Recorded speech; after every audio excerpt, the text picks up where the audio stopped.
ભગવાનનું કાર્ય આપણા હાથેથી ન કરી શકીએ, મનથી ન કરીએ, તનથી ન કરીએ, ધનથી ન કરીએ.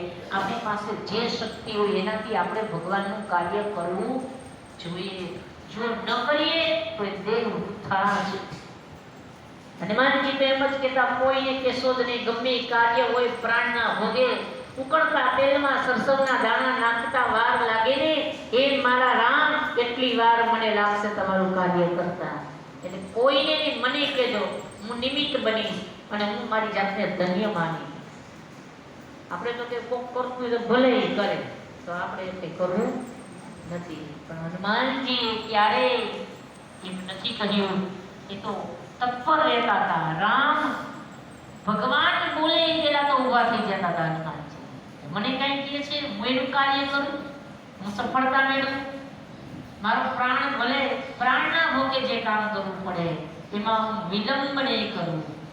રામ કથા કે રસિક હનુમાનજી રામ કથા ગાય પણ છે, હનુમાનજી રામ કથા સાંભળે પણ છે. નાના નાનો ઉઠતા કોઈ કે આઈ હનુમંત મિરાજ, એટલે હનુમાનજી મહારાજ 100% ચોક્કસ આવી જાય. હનુમાનજીનો વાસ ત્યાં થાય જ. ભગવાન રામજીએ જ્યારે મિલાઈ લીધી ને ધરતી પરથી, ત્યારે આખી અયોધ્યાએ નક્કી કર્યું, પ્રભુ વનમાં ગયા ને વનવાસ અમને છોડીને ગયા હતા, હવે ધરતી છોડો ને, અમે તમારા વગર જીવવાના જ નથી, અમને હારે લઈ જાઓ. ત્યારે આખી અયોધ્યાને હારે લીધી સાથે.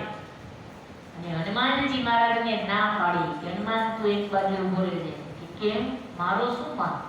મેં આટલા કાર્ય તમારા કર્યા પ્રભુ, એટલે હું તો તમારી સાથે આવીશ. કે નહીં, તારે ધરતી ઉપર રહેવાનું છે, તું અજર છો, તું અમર છો, તું નહીં હોય તો ધરતી પર રામ કથા નહીં થાય, મારા કાર્ય એકે નહીં થાય, એટલે તારે રહેવાનું છે ધરતી ઉપર. તું કથા ગાતો રહેજે, કથા સાંભળતો રહેજે. તુલસીદાસજી રામ કથા ગાતા ને ત્યારે હનુમાનજી મહારાજ રોજ કથામાં આવતા.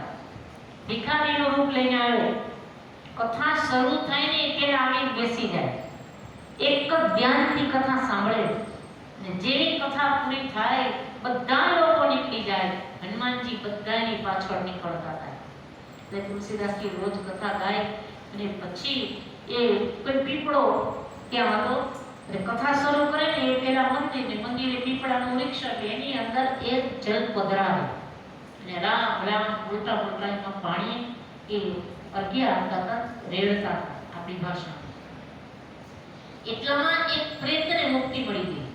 અમુક આત્માઓ એવા ભટકતા હોય ને, એને જીવતા નડે નહીં, બીજાને મૃત્યુ